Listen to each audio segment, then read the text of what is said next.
Chapter 39. Now Joseph had been taken down to Egypt, and Potiphar, an officer of Pharaoh, captain of the guard, an Egyptian, bought him from the Ishmaelites who had taken him down there. The Lord was with Joseph, and he was a successful man, and he was in the house of his master the Egyptian.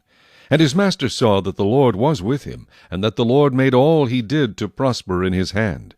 So Joseph found favor in his sight, and served him.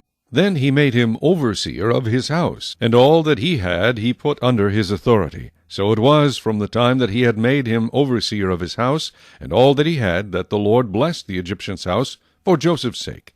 And the blessing of the Lord was on all that he had in the house and in the field. Thus he left all that he had in Joseph's hand, and he did not know what he had except for the bread which he ate. Now Joseph was handsome in form and appearance. And it came to pass after these things that his master's wife cast longing eyes on Joseph. And she said, "Lie with me." But he refused and said to his master's wife, "Look, my master does not know what is with me in the house, and he has committed all that he has to my hand.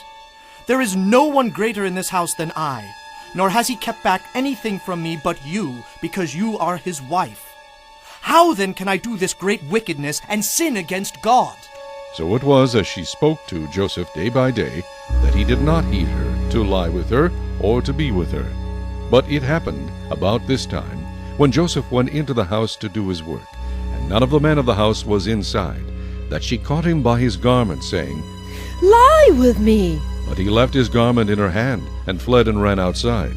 And so it was, when she saw that he had left his garment in her hand, and fled outside, that she called to the men of her house, and spoke to them, saying, "See, he has brought into us a Hebrew to mock us. He came in to me to lie with me, and I cried out with a loud voice. And it happened, when he heard that I lifted my voice and cried out, that he left his garment with me, and fled and went outside." So she kept his garment with her until his master came home.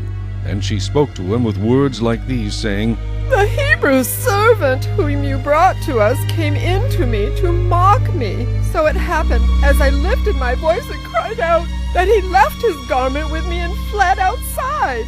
So it was, when his master heard the words which his wife spoke to him, saying, "Your servant did to me after this manner," that his anger was aroused.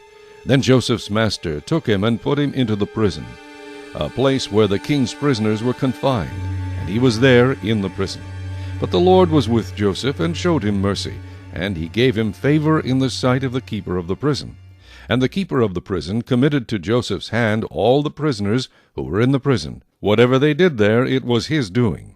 The keeper of the prison did not look into anything that was under Joseph's authority, because the Lord was with him, and whatever he did the Lord made it prosper.